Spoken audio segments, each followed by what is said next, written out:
Bismillahirrahmanirrahim. An Imran bin Husain radhiyallahu anhu anna an-nabiyya sallallahu alaihi wasallam wa ashabahu tawadda'u min mazadati imra'atin musyrikatin.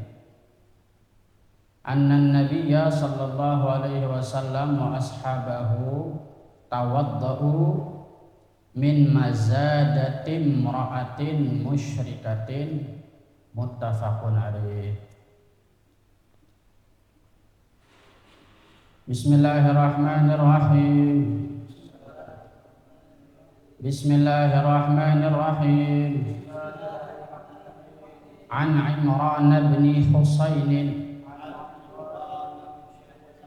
radhiyallahu anhu anna an-nabiyya sallallahu alaihi wasallam wa ashabahu tawadda'u min mazadati imra'atin musyrikatin min mazadati imra'atin musyrikatin min mazadati imra'atin musyrikatin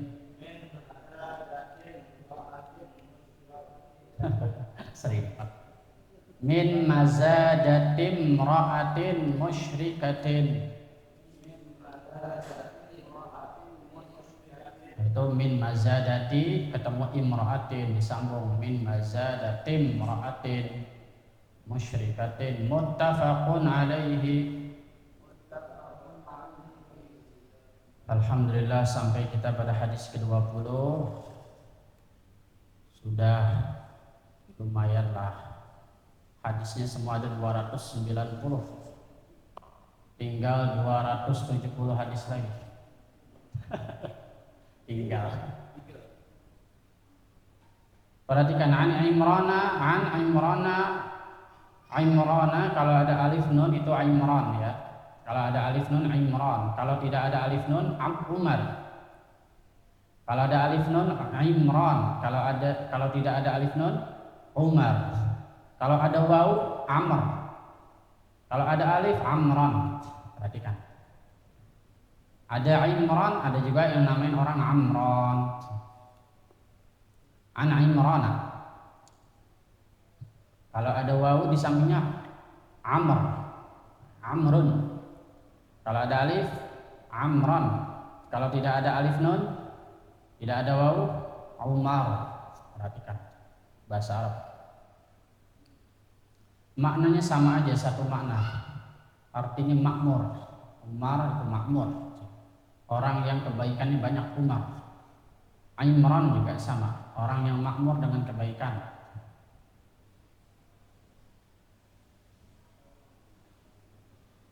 Baitul Makmur apa Baitul Makmur? Baitul Makmur apa? Al-Baitul Makmur, yaitu yang di atas, Ka'bah yang di atas. Kalau kita punya Ka'bah itu di bawah, kalau malaikat punya Ka'bah itu di atas, namanya Al-Baitul Makmur. Rumah yang senantiasa makmur dengan tasbihnya malaikat, itu malaikat tempat tawaf di atas. Jangan ditanya di atas mana, nggak tahu saya. An Imrana, dari sahabat Imran bin Husain. Ada Husain, ada Husain pakai sin. Kalau Husain itu cucu Nabi Husain, ada Sa'ad Husain ya. Radhiyallahu anhu, semoga Allah meridhai Imran. Anna nabiyya, anna bahwasanya an-nabiyya yaitu Nabi sallallahu alaihi wasallam, wa ashabahu dan para sahabat Nabi, tawadda'u mereka semuanya berwudu, yaitu Nabi dan para sahabat. Min mazadatim imra'atin musyrikatin, min mazadah dari wadah air, imra'atin perempuan, musyrikah yang musyrik. Kalau kita main ke rumah teman kita Kristen, teman kita musyrik, boleh nggak wudu pakai air itu? Air yang ada di tempayan, boleh nggak? Yakin? Belum dibahas sudah ngomong boleh. Nah kemarin dia inget dia hadis terakhir boleh dengan syarat tertentu ya. Jadi kalau kita punya teman kita musyrik, itu jadi pertanyaan, boleh nggak makan pakai piringnya dia, minum pakai piring dia. Nah, boleh nggak sholat di tempatnya dia, boleh nggak makan di wadahnya dia, dan boleh nggak wudhu pakai wadah dia. Kalau wudhu pakai keran jangan ditanya, langsung air. Ini wudhunya di tempayan, boleh nggak? Kalau kita makan pakai piringnya orang musyrik, maka harus dibasuh, harus itu. Jadi ada tetangga Nasrani ngundang kita, dia nggak bilang Natalan, nggak, ngundang aja. Pak, saya lagi lebaran main rumahnya, boleh? Kita lihat makanan halal. Ini yang masak siapa? Mbak. Oh mbaknya muslim lagi. Makan aja nggak apa-apa. Jangan pakai takut. Boleh.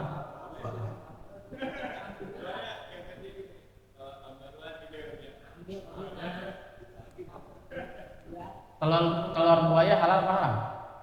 Telur buaya halal apa? Halal. Kalau masih jadi telur halal ya.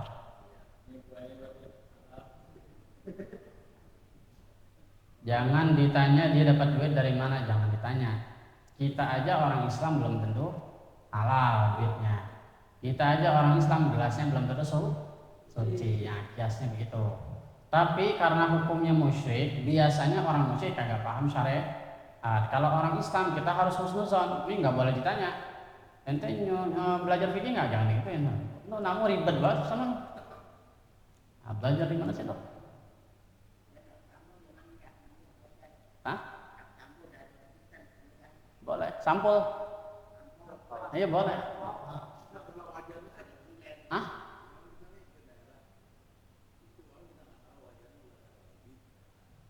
Nah, itu yang nggak boleh. Kalau mayoritas banyak babi, jangan cari yang halal.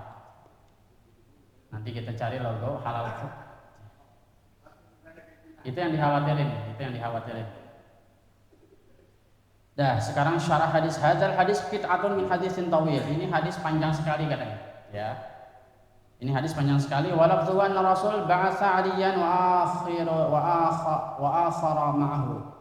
Bahwasanya Nabi SAW itu mengutus Sayyidina Ali dan satu temannya, ya. Fi ba'di asfari, pada satu perjalanan, tentunya perjalanan perang, karena Nabi kalau perang itu lama sekali, paling cepat itu 2 bulan. Waqad faqadul ma', Nabi dan para sahabat kehabisan air. Nah, kalau kehabisan air gimana dah? Faqala idhaba fattaghil ma'. Kalian berdua, Ali dan ini satu orang, tolong cari air, kata Nabi. Fantalaqa fatalaqiya imra'atan baina mazidatain min ma'. Maka Ali dan teman ini ketemu seseorang perempuan. Nah, seorang perempuan, dia nggak nanya perempuan ini musyrik apa enggak, tapi di tempat yang masih belum Islam, maka difikihkan, dihukumkan orang ini pasti musyrik karena belum kenal Nabi sama Ali. Kalau dia Islam pasti kenal. Nah, itu di sisi perempuan ada mazidatain, ada 2 drum. Tapi drumnya bukan dari kaleng zaman dulu, dari kulit. Jadi ini bukan bab air, tapi masih rentetan bab kulit. Bab rentetan kulit yang disamak terusan yang kemarin ya. Jadi kalau ada kulit, zaman dulu kan wadah dari kulit, mau wadah arak, wadah air, wadah makanan semuanya dari kulit. Termasuk nampan juga dulu dari kulit yang diikat, yang dikeringkan. Cuman masalahnya ini orang musyrik gimana? Tuh. Kalau orang Islam sudah diajarin oleh Nabi, disamak dulu dan lain sebagainya. Min ma'in ala ba'irin laha, itu airnya, drumnya itu dipanggul sama ontaknya, masih di atas ontak, masih baru berarti. Faqala laha inal ma', maka Ali dan temannya nanya, ya wahai ibu punya air enggak? Qalat ahdi bil ma'amsi hadhihi sa'ah.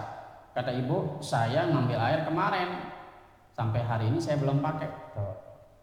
Amsa itu kemarin, bil amsi itu kemarin. Qala intalaqi ila Rasulillah. Maka Ali dan teman ini membawa ibu-ibu ini ke hadapan Nabi Muhammad. Ya ibu ikut dah Nabi, kita nggak berani nih, nggak berani memutuskan, ibu ikut saya ke Nabi. Dibawa ke hadapan Nabi. Ila an qala wada'an Nabi bi ina fafaragha fih. Maka Nabi sallallahu alaihi wasallam itu fafaragha fi min afwahi amazidatain. Maka Nabi sallallahu alaihi wasallam itu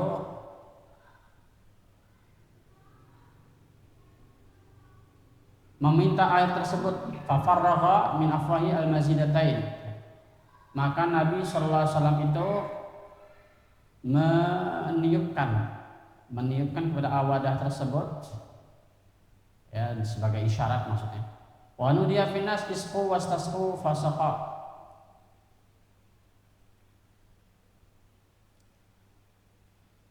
Atau maksudnya begini, bukan fafarraqa fihi min afwah. Oh, maksudnya Nabi itu mengambil dengan tangannya kemudian diendus-endus. Oh, min afwah, diendus-endus di mulutnya. Diendusnya bukan cuma diendus tapi dirasain sama Nabi. Masih bau daging enggak nih? Masih bau kulit enggak? Karena ngomongin bab kulit, bukan ditiup ya, tapi dicicipin. Oh, ternyata aman. Wanudiya finnas, maka orang semua dipanggil, ayo sini, semuanya wudu, semuanya sholat. Isku wastasku fasaqa. Maka mereka semuanya ada yang minum, ada yang wudu dan lain sebagainya. Fasaqa man saqa wastasqa man sya. Maka yang minum ya minum, yang pakai air yang pakai sesuka kehendak hatinya sampai selesai. Anan Nabi wa sahabah, kalimat Nabi dan para sahabat jumlatun lidaf'i tawahum ikhtisas dzalika bin Nabi, yaitu adalah menghilangkan prasangka orang yang dengar hadis bahwa hadis ini bukan khususiyah kepada Nabi, karena kadang-kadang ada syariat yang khusus buat Nabi, contohnya sholat tahajud, ya, wa minal laili fatahajjat bihi nafilatan laka. Nafilatan laka buat Nabi wajib menurut para ulama. Makanya sholat fardunya Nabi ada 6 bukan 5, yaitu wajib buat Nabi wajib, tapi konteksnya Allah bilang nafilatan sunnah itu konteksnya buat umat. Jadi kalau umat yang mau seperti Nabi tirulah sholat tahajud, tapi buat Nabi pantang ninggalin. Allah bilang ke Nabi sunnah, tapi Nabi merasa itu kenapa? Karena Allah pakai negesin sunnah buatmu. Kesannya gimana? Kayak saya gini, ketua punya duit nggak 10.000? Kalau ada aja, tapi nggak usah. Nah, kalimat kalau ada aja itu sebenarnya minta bener, cuman karena pertimbangan takut dia juga butuh, maka ada kalimat kalau ada aja. Kalau ada aja adalah isyarat bahwa dirinya betulan butuh, cuman tidak enak. Allah pengen mewajibkan ke Nabi, tapi Allah sayang sama Nabi. Nabi memahami itu sebagai wajib, paham ya? Jadi bab tahajud adalah khususiyah buat Nabi, sunnah ditiru sama umat. Ada lagi yang khususiyah buat Nabi, yaitu punya bini di atas 4. Kalau Bang Syarudin cukup 4, jangan nambah lagi ya. Bendahara cukup 4 ya, Pak Anto ya. Tapi di atas 4 itu khusus buat Nabi. Makanya ada hadis at-taj di hadis Rasul, kitab Taj, kitab mahkota hadis Rasul. Nabi pernah menggilir perempuan 9 perempuan dalam satu malam. Sanggup banget? Sanggup gak? Dan 9-9-nya Nabi menang. Bisa gitu? Bisa gak? Satu malam 9 kali. Mau? Itu khususiyah buat Nabi, tapi umatnya masna wa sulasa, cukup 4 kalau mampu. Kalau nggak mampu nggak usah kawin. Kalau nggak mampu nggak usah kawin, kalau nggak mampu. Nah, ini hadis mengapa? Karena para sahabat paham ada ayat-ayat yang khusus buat Nabi, bukti bahwa Nabi itu khusus di mata Allah. Tapi hadis ini menghilangkan prasangka tersebut. Maka lafaznya Nabi wa ashabah. Paham ya? Paham ya?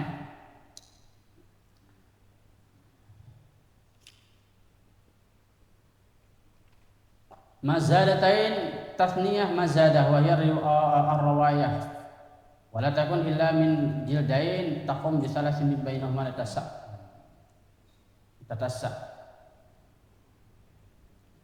Dan ini yang namanya mazidatain tidak lain kecuali terbuat dari min jildain, dari 2 jilid, dari 2 kulit ya. Dua-duanya dari kulit maksudnya. Jadi ini masih bab kulit. Yang dimaksud mazadatain atau mazadah maksudnya adalah wadah yang terbuat dari kulit. Fikih hadis taharah aniyatul musyrikin, yaitu fikih hadis, hukum fikih daripada hadis ini adalah wadah orang musyrik tetap dihukumi suci selama kita tidak tahu ada anjing yang makan di tempat tersebut, ada anjing atau babi. Ad-diba yakhrujul maitata fazzarida min juludil fa'ikham musyrikin wa tabi'un najasah. Kemudian menyamak hukumnya membuat jilid menjadi suci. Padahal yang menyamak orang musyrik, paham nggak? Jadi mau nyamak orang muslim atau bukan, mau tukang mau bukan tukang, kalau udah disamak kulitnya menjadi suci. Yang najis tidak najis itu makannya. Kalau yang nyembelih orang musyrik hukumnya haram makannya, tapi kulitnya jangan dibuang. Sebagaimana bab yang kemarin yaitu bangkai kambing, begitu mau disodok-sodok biar nyebur ke jurang, Nabi kenapa disodok? Itu jadi dibangkai ya Rasulullah. Kata Nabi kenapa nggak diambil kulitnya? Jadi kulit itu tidak harus dari sembelihan, walaupun kulitnya sudah kulit bangkai boleh diambil kulitnya saja disamak, mau yang nyamak muslim atau bukan tetap suci. Yang tidak boleh makannya, karena makan sembelihan orang musyrik haram. Tahara rutubal musyrik lianna al-mar'a qad basharatil ma' wa huwa dunal qullatain.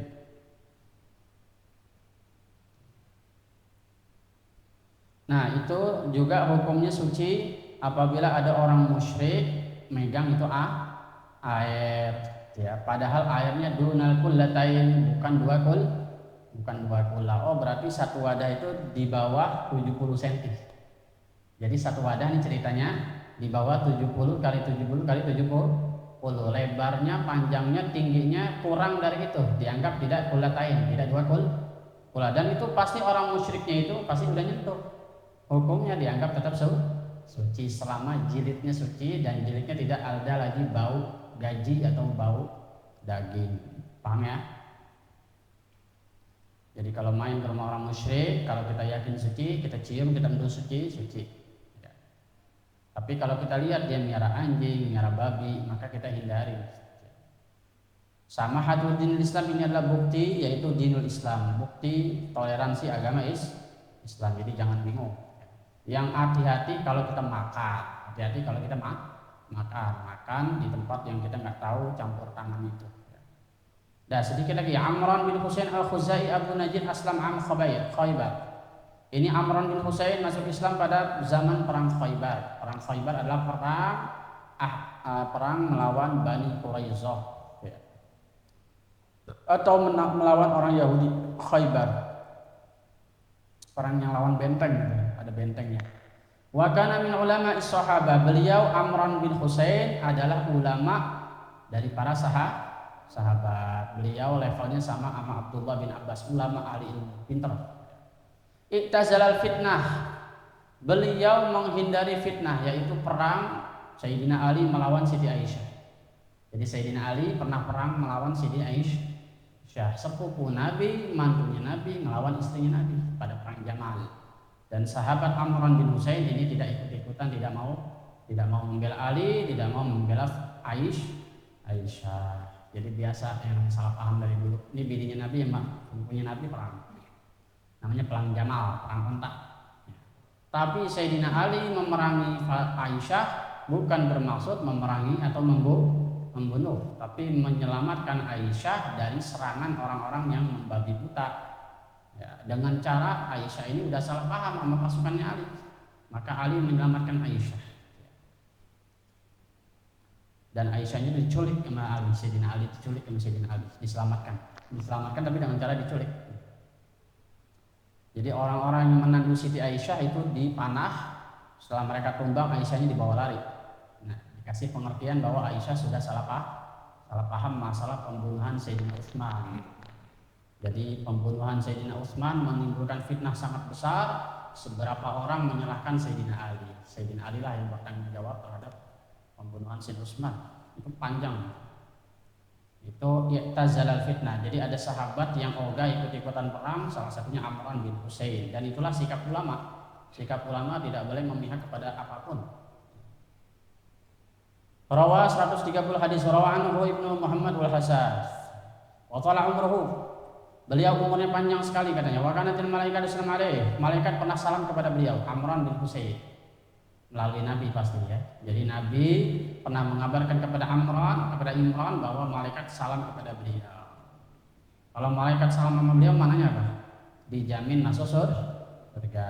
Mata sana itnain wa khamsin fil Basrah, meninggal tahun 52 setelah wafat, 52 Hijriyah setelah hijrahnya Nabi. Berarti 20 sekian tahun setelah Nabi. Fil Basrah, meninggalnya di kota Basrah di Irak. Selesai sampai situ ya. Hadis pertama. Ada pertanyaan hadis pertama? Enggak ada ya. Kemarin kita ngomongin orang musyrik. Nah, sekarang pertanyaannya kita sendiri, bini kita udah suci apa belum? Kalau nyuci piring, nyuci baju, nyuci apa? Nah, kemarin apa perintahnya? Niat ya. Jadi kita bilangin bini kita kalau nyuci baju niat nawaitu izalatan najis, saya niat menghilangkan najis. Karena itu baju kalau nggak niat, apalagi nyuci sembarangan, tetap dibawa sholat jadi najis. Kalau pakai cara Imam Syafi'i tetap sholatnya nggak sah. Maka kita lihat bagaimana bini kita nyuci piring, nyuci gelas, apalagi nyuci di kamar mandi. Habis nyuci ditaruh di depan pintu, udah tahu pintunya tempat mundar mandir, kena kaki, kena apa, ditaruh di rak piring. Wah, pantas banget ya. Jadi kalau nyuci lebih bagus pakai wastafel atau bikin tempat cucian di belakang rumah yang di luar dari kamar mandi. Kalau pakai kamar mandi nyuci begitu basuhan lagi nyuci nggak apa-apa pakai air yang kotor tuh, tapi begitu basuhan terakhir harus air dari keran. Habis itu taruh di atas bangku yang bangkunya harus suci. Hati kita makan makanan najis tuh tanpa disadari. Jadi hadis ini hikmahnya jangankan orang musyrik, kita aja orang Islam belum tentu bersih. Paham ya? Dah. Hadis 21 an Anas bin Malik. An Anas bin Malik radhiyallahu anhu. Ya, saya pernah tegur masalah nyuci gelas di situ ya. Biasa-biasa nyuci gelas, satu bangku tuh bangku merah dicuci atau bangku yang kuning dicuci atau lekar cuci. Kalau udah bersih udah kering, habis cuci gelas taruh di bangku, biasain ya. Nanti kalau sudah biasa udah nggak berat lagi nanti.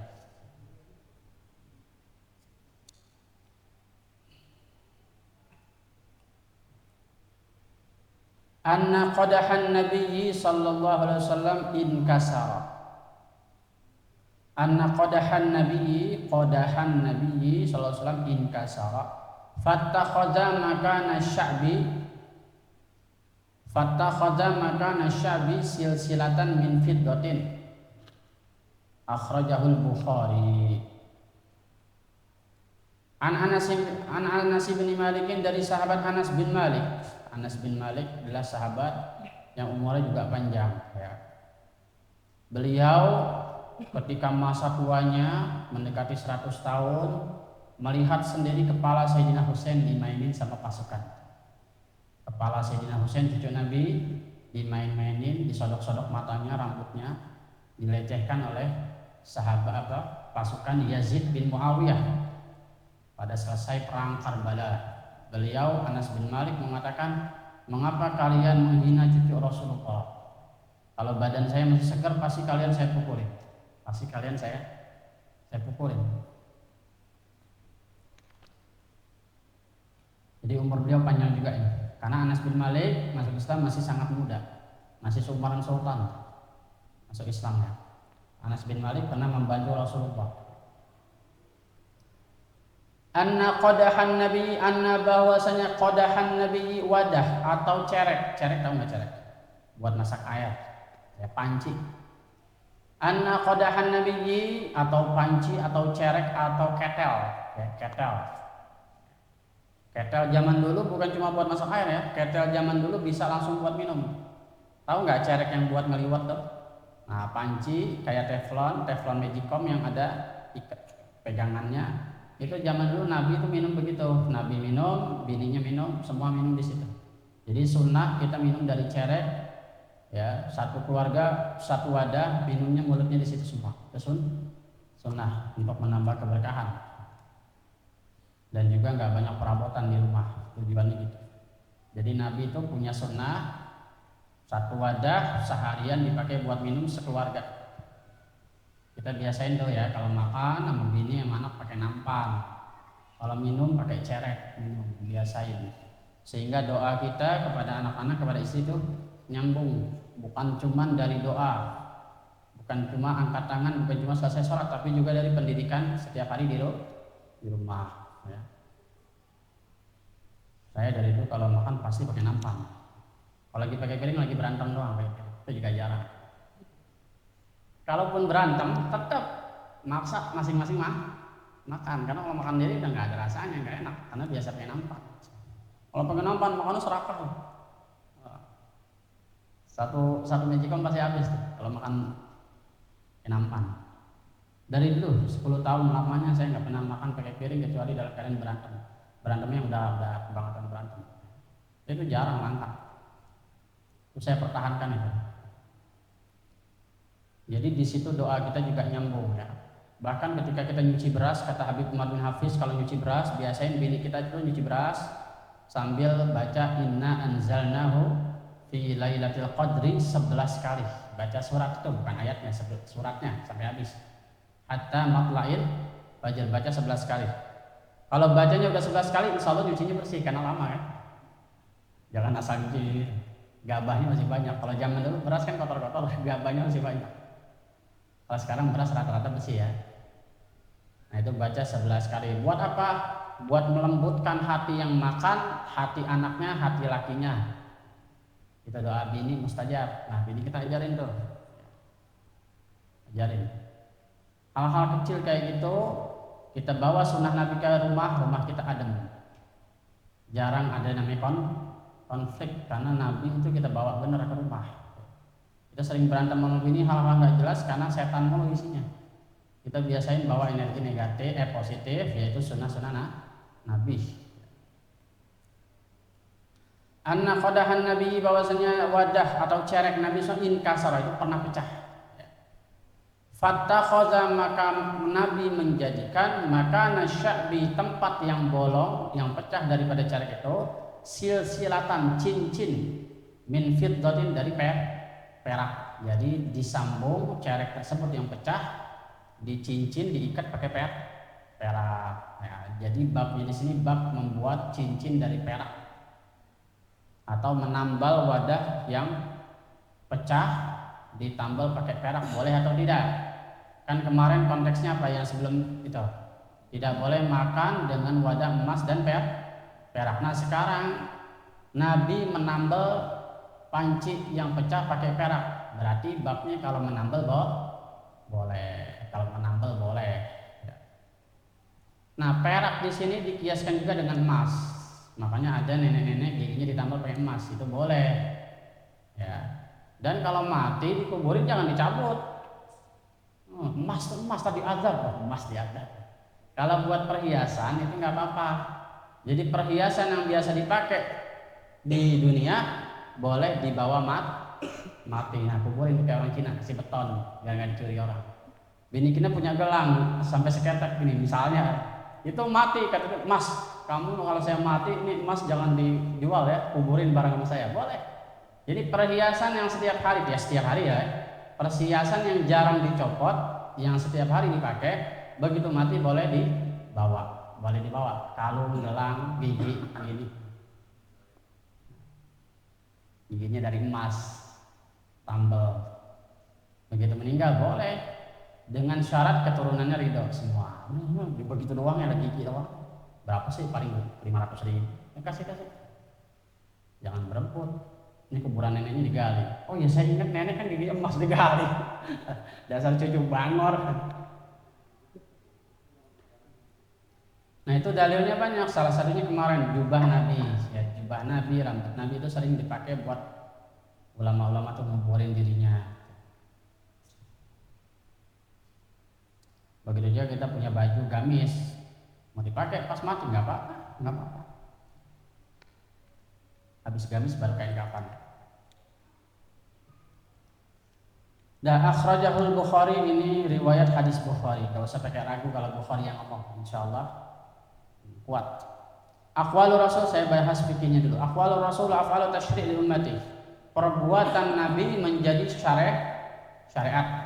Ya, perbuatan Nabi menjadi syariat li ummati, fa wada al-fiddah fi makani sad' min al-qadah.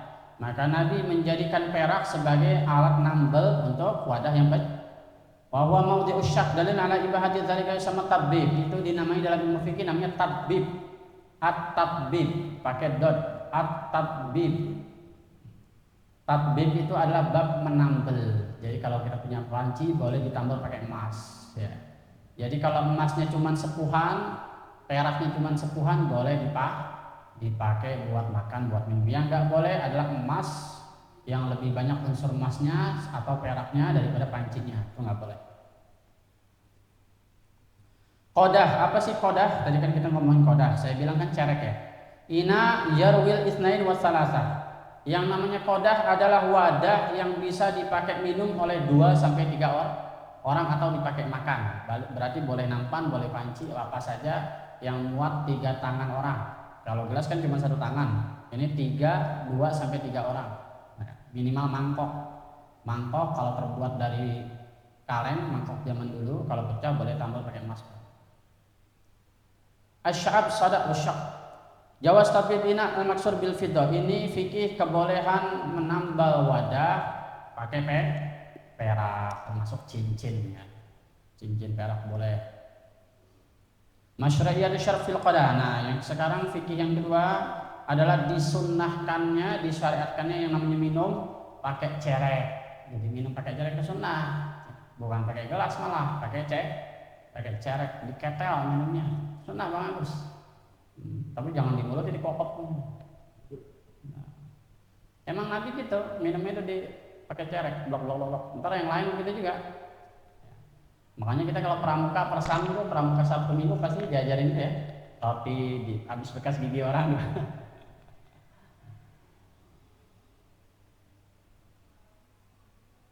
Dah sampai situ selesai. Jadi kesimpulan dari hadis-hadis yang kita sudah bahas sebelum pindah bab, yaitu tahrimul akli wa syurbi fi an yatazabal fiddah, yaitu haram makan di atas wadah yang murni emas dan perak atau unsurnya lebih banyak emas dan perak, itu nggak boleh, kesombongan. Taharatul ihab bidabaq walau kana min maitatah. Yang kedua, kesimpulan dari hadis yang pernah kita bahas sampai 20 ini adalah sucinya kulit setelah disamak. Tapi ingat, mazhab kita tidak membolehkan disamak hanya dengan dijemur di matahari. Kita nggak boleh. Yang membolehkan adalah Imam Malik. Kita nggak pakai itu. Jadi kalau kulit dijemur di matahari sama kita nggak cukup, harus disamak beneran. An-nahyi an istimal awani ahli kitab qabla ghusliha. Yang ketiga adalah tidak boleh memakai wadah dari orang-orang ahli kitab atau musyrik sebelum dibasuh, sebelum dicuci. Yang keempat, jawazu tatbibil ina bil fiddah. Yang keempat adalah boleh menambal wadah dengan perak atau emas. Ada pertanyaan lagi? Ya, jadi boleh ya, nambal gigi pakai emas boleh, pakai perak boleh. Pakai perunggu boleh, pakai perunggu. Hah? Ya, cincin yang mana udah dibahas, boleh. Walaupun murni, walaupun perak murni boleh, yang nggak boleh emas. Udah, nggak ada pertanyaannya?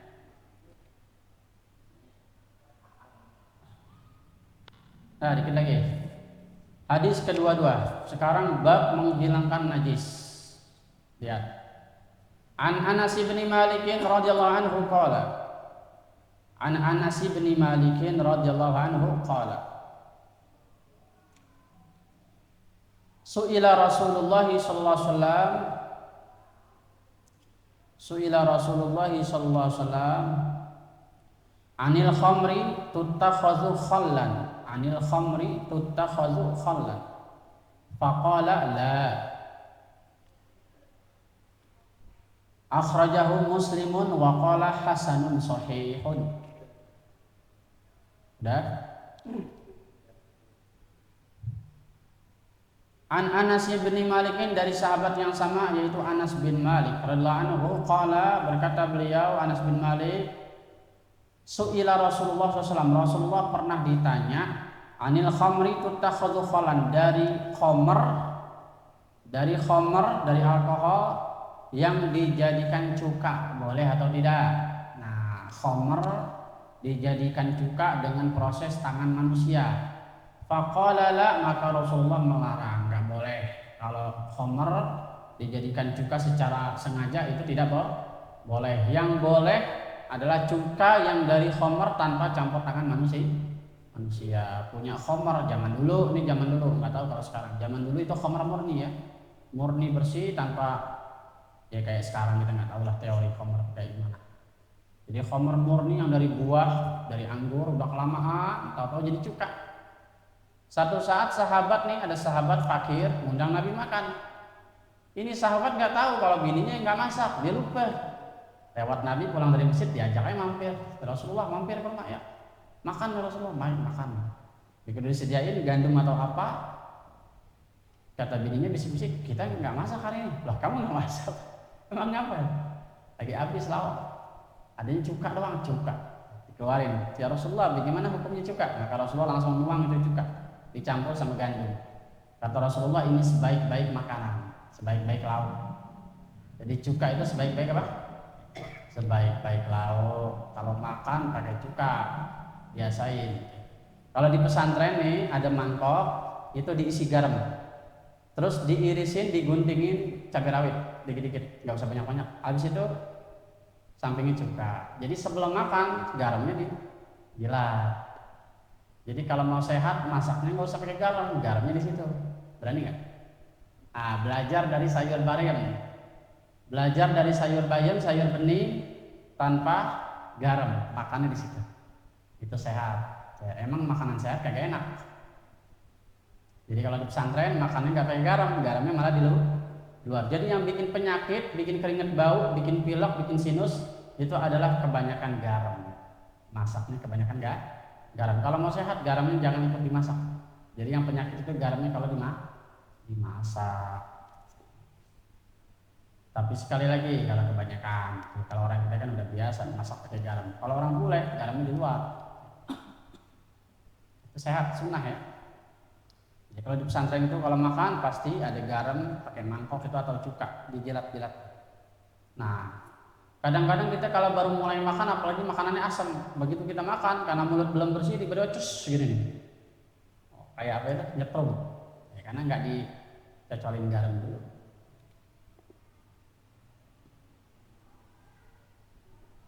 Nah, jadi Nabi melarang mengotak-atik khamar berubah jadi cuka. Yang Nabi puji-puji adalah cuka hasil alami dari khamar. Kenapa? Karena kiasnya, logikanya adalah khamar diharamkan. Udah jadi cuka, sifat memabukkannya hilang, maka kita boleh bergembira dari sesuatu yang haram menjadi halal. Itu tadinya haram jadi halal, gembira boleh.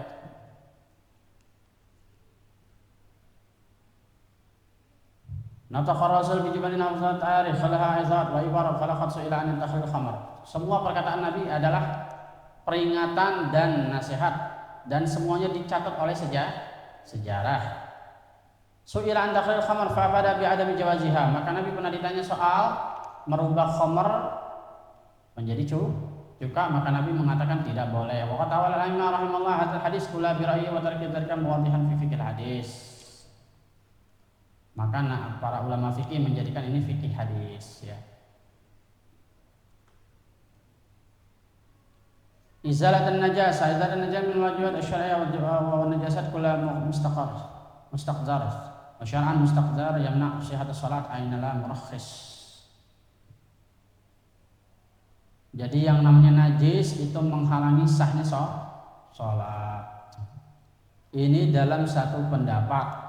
Ya, bagi yang berpendapat khamar najis. Tapi kalau campurannya sedikit, alkohol misalnya alkoholnya sedikit, kadar alkoholnya sedikit, dipakai di parfum itu boleh ya. Karena hadisnya dulu para sahabat ketika diharamkan khamar itu membuang khamar langsung di depan masjid. Maka sebagian ulama mengatakan itu bukti bahwa khamar tidak najis. Alkohol tidak najis, makanya parfum kalau ada tulisan non alkohol ya, para ulama yang ngerti katanya ngapain ditulisin non alkohol, pakai alkohol juga boleh. Parfum Eropa semuanya pakai alkohol, kalau nggak gitu ya nggak nyebar baru. Itu boleh pakai parfum Eropa ya.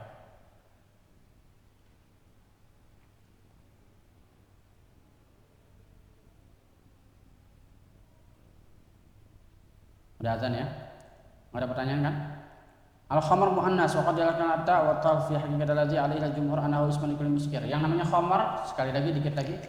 Yang namanya khamar adalah istilah, bukan nama, istilah buat semua hal yang memabukkan.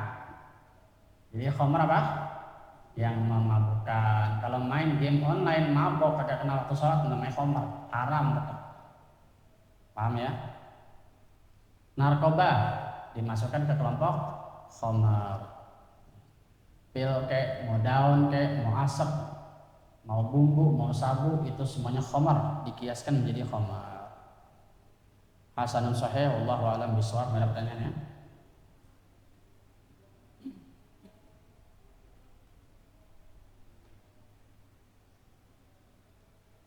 La wallahu a'lam bishawab. Al-Fatihah. A'udzubillahi minasyaitonir rajim. Iyyaka na'budu wa iyyaka nasta'in ihdinas siratal mustaqim siratal ladzina an'amta 'alaihim ghairil maghdubi 'alaihim waladdallin. Amin. ربنا تقبل منا انك انت السميع العليم وتب علينا مولانا انك التواب الرحيم اللهم فيها سبحانك اللهم وتحية بها السلام اخر دعواهم الحمد لله رب العالمين.